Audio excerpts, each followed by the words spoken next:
And that's what I think the role of a good talk should be. Whether you are selling a high ticket product or service, or giving a TED talk to inspire a movement, going into too much detail about how to do something, or there's this weird thing where we as speakers and we as experts and we as leaders, we have a hard time relating to ourselves and looking at ourselves and figuring out within our own system of filing, like what the right story is to tell or what the important thing to teach is. And it can be, it's difficult to navigate our own forests. So people come to you like business owners and they hire you to help them become a better storyteller or choose the right story because, they have so many stories. Which one's the right one? How do I emphasize it?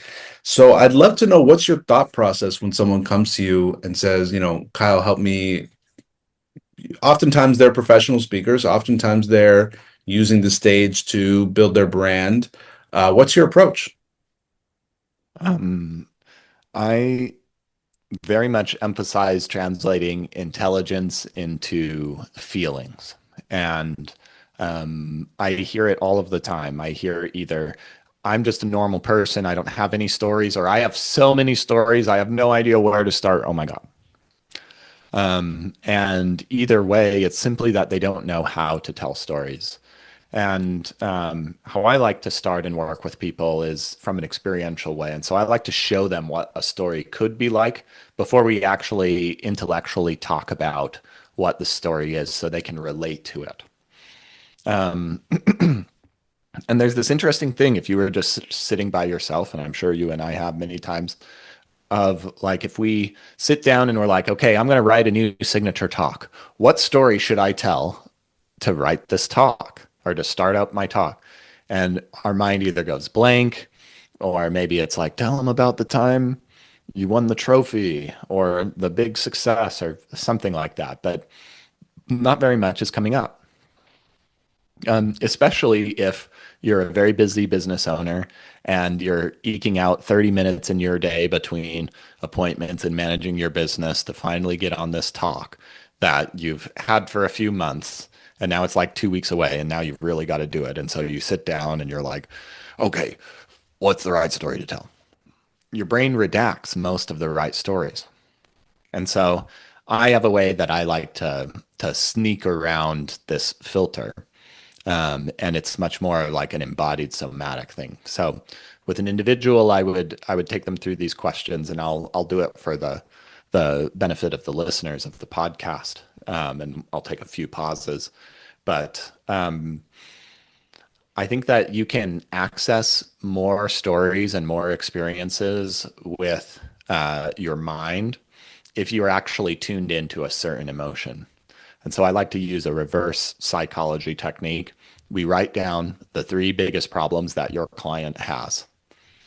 And, with a one-on-one person or with a group, I would ask, okay, think about like, how would they describe that to somebody at a coffee table that doesn't know you? Or what if they called you at 3 in the morning? They're in a panic, they're stressed out, and they're confessing things. They have judgments about these problems that nobody else, they've never confessed to anybody else. What are they telling you right now? And it gets some deep, heavy stuff. Whoa, wow.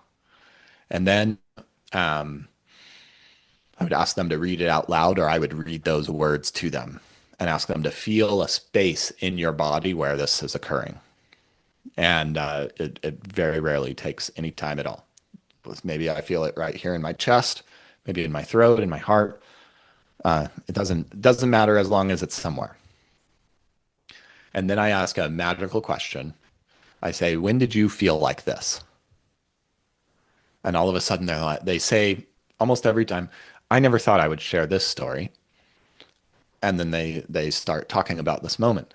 And the moment hadn't come up before because a lot of the times it's a moment that we've associated with shame or with failure or with challenge. And it's not something that's naturally going to be like, tell me in front of a big audience. But the magical thing when we're infusing a story like this with with purpose, with speaking on the stage, with growing your business, with impacting clients.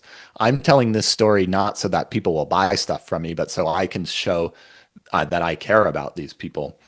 That the story that was filtered out at first, that has come up through this process, you actually become excited to tell it instead of afraid to tell it because I'm doing this in service to my clients. And so it creates this more of an identity, more of an excitement, more of an alignment to get on the stage and speak your truth and be more congruent with yourself. Because so many of us are just we're so caught up in the success that we've created that it becomes really hard to actually live our lives outside of managing the success we've created. Hmm.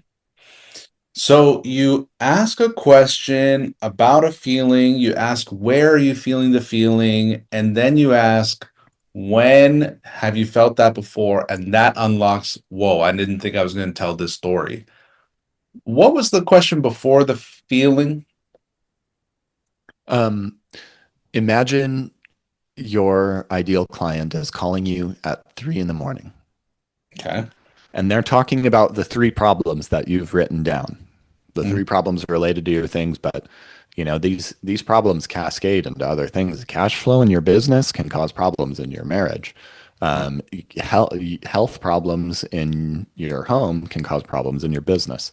And so like really exploring like what are the judgments I have about this? What am I really afraid of? Like, am I really afraid of cash flow in my business, or am I afraid that, oh man, will my family even stay with me if I can't provide for them? uh-huh. Or something like that. So we really spend time exploring the deeper world of emotions around this. And we want people to feel bad, not so that they feel bad, but we actually want to get in touch with these dark emotions because in a similar way, like, have you ever smelled something from your childhood? You haven't smelled it in a long time, and you get a smell and like sparkles of memories Yeah. that you didn't know just all appear. This is Yeah. kind of that same process and same effect, Okay. where when we can shift our stick shift into a certain emotion, we have access to different areas of our story that are very useful that can't just be found in a chat GPT prompt. Okay. So when you're working with your clients, you're helping them go from intellectual to emotional. Hmm. And the emotions you're seeking are the pain of their ideal client or the dark emotions of their ideal clients. So you're asking them about their ideal client because you and I we share belief. I think we both believe this that business owners particularly when they're presenting or they're speaking, they're doing so that they can resonate with ideal clients. So that ideal clients hear the speaker and go, "Wow, I really feel like you get me." And Hmm. in the case of your process, they're saying, "I really feel like you get my pain." Yeah. Yeah, And we cool. want to take those moments and we want to paint our clients' language on our own stories and our own moments. And exactly, we want people coming up and feeling understood. This is one step in like a long process, that's a talk in the same way, like it would be like one move in a sequence of martial art that you practice and master.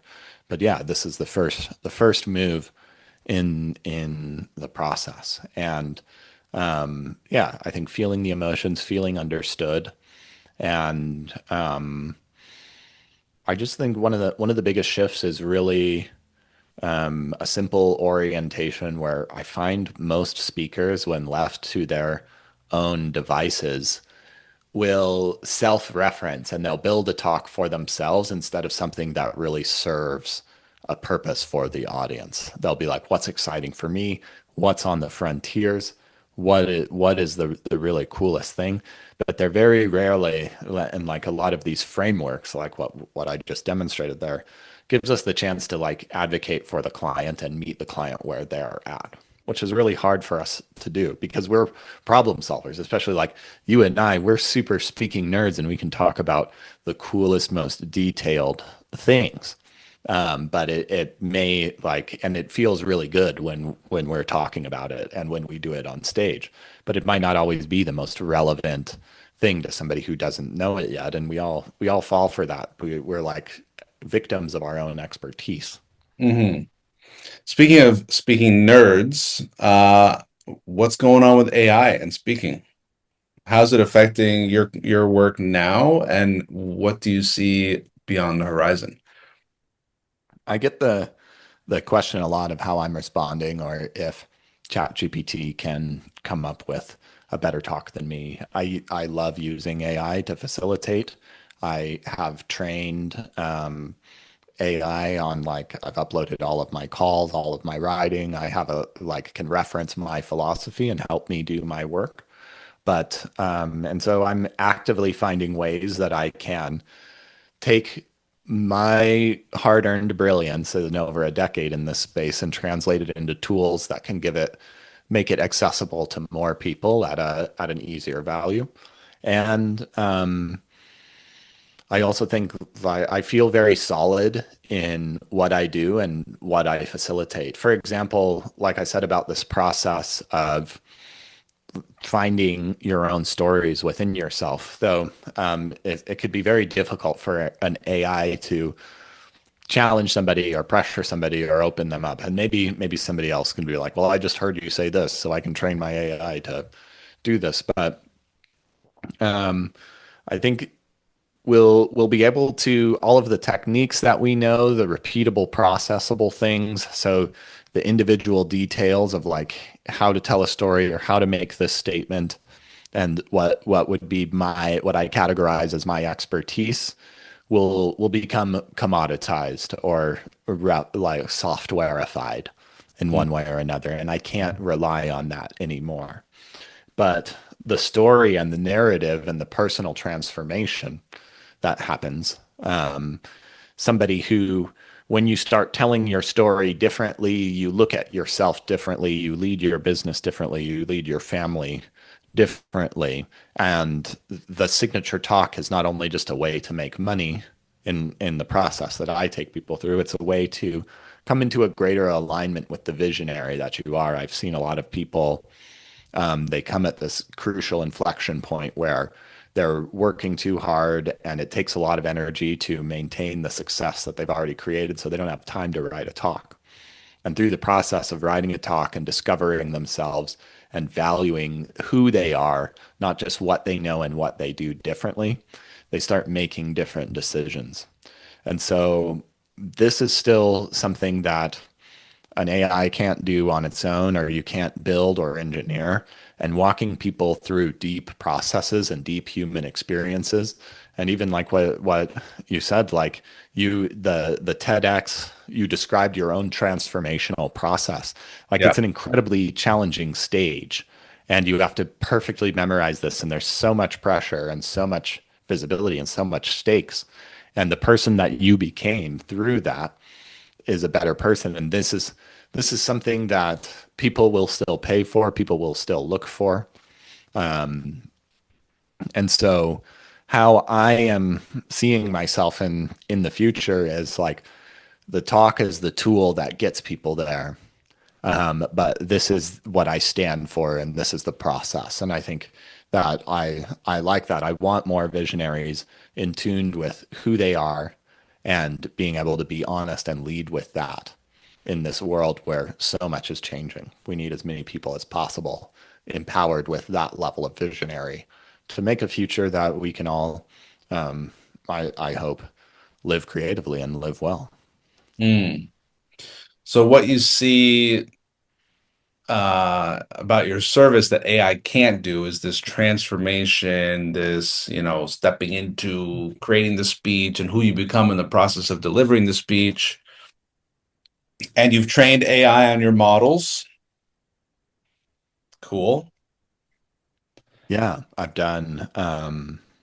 I working with AI, I'm not a technical person, but over the course of like, I've had many phone calls. The best way I've been learning is just having calls with people and hearing what they're doing, and they describe what they're doing to me, and I try and do this. And so I've Hmm. created a database where I've taken all the calls that I've had, and it with a little bit of Claude code puts it into little chunks and tags them. And so there's this library of all of my language of when I talk about here's how you do a teaching point. When I share like here's how you build this story or here's what this thing looks like. And so I have like a wider knowledge of access that now I've been translating into tools from putting a transcript of a talk in and then having myself assess it, or even like having those perspectives and looking back at like what are some of the trends and things that I'm saying that maybe I'm not saying on social media. I may go off on certain calls. And so using these tools to map out as much of my own mind as possible. And it like this is kind of a nerdy thing, but it allows me to know me in a different level in the same way of like this forcing mind of like we can't figure out every story at the same time, like we're limited in our ability to perceive in our minds and in our outer world. But this can the what AI is really good at is look at a ton of context and like see patterns that are just not so natural for a human to come by. And so I'm excited to use it as an asset to expand my creativity and guide it. And I'm afraid for and like I don't like the people who are just like AI write me a book and they don't have any thought into it and they think that just a single prompt is going to solve all of their business problems. I want to use it to amplify and enhance my creativity and again provide value to people as I think like we're moving into an age of abundance, and so like our gifts should be abundant. Hmm. Kyle, to what extent do you support your clients with social media, getting their story out on social media? Are you supporting them in producing videos and helping them go viral and that sort of thing, or are you focused more on the stage? I primarily focus on the stage, and so I like a 45-minute signature talk with a good story, three teaching points, and a nice clear offer is kind of the vanilla core of what I do. But if somebody is wanting to practice these things on social media, there's lots of ways that I love to support people.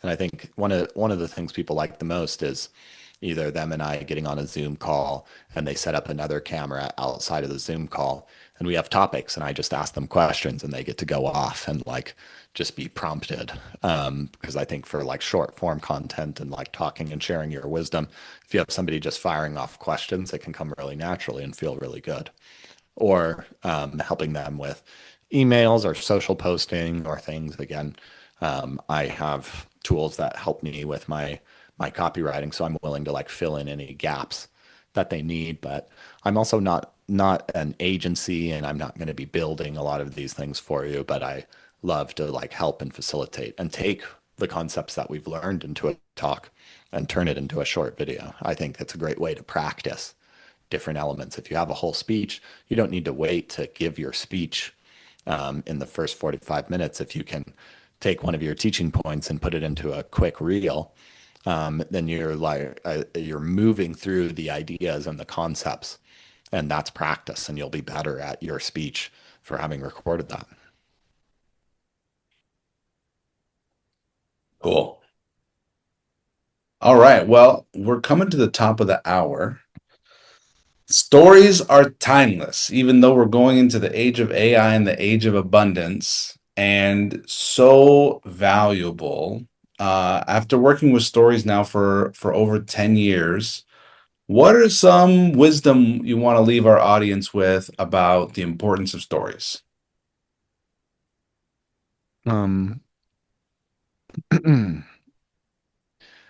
it's an unprecedented time right now. Things are really strange and they're really difficult. And I don't have everything figured out as maybe as charming and clear as I sound here on this show. There's a lot of things that are uncertain about how we create value, what makes us valuable, what our future is going to be. And one of the beautiful things, like I mentioned, we can take a story from our past, and if we infuse purpose in it, in speaking from the stage and serving our clients, it changes how we relate to it. But we can use the same storytelling techniques to find where we are right now and find meaning in it.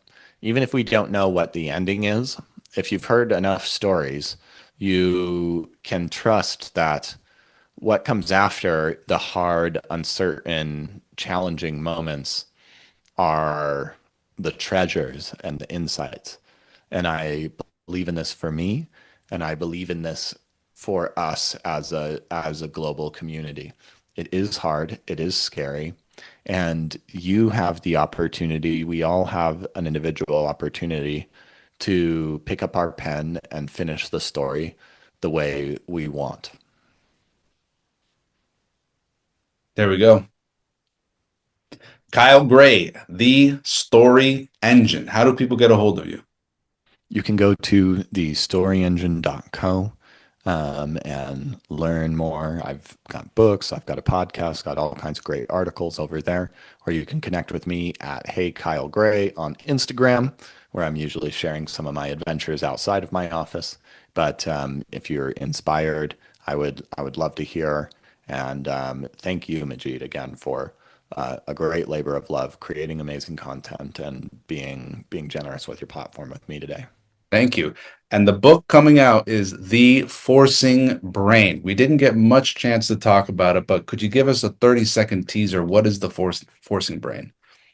The forcing mind is really this concept of when we are trying to force our business to work, and a lot of people bring this same mind and psychology to writing a speech, and it blocks the right stories, it blocks the right teaching. And so showing you how to stop forcing things to come up and allowing to get in better touch with yourself to really decide what the right stories are that will help all of the content you're building with AI, will help you with your speech and bring you back into a better alignment with what you're doing. Perfect. Sounds like a perfect time for that. So much going on in the world, so many distractions. We Oh need yeah, I'm peace caught in the up. mind. I'm caught up in them too. I'm right there with you guys. All right.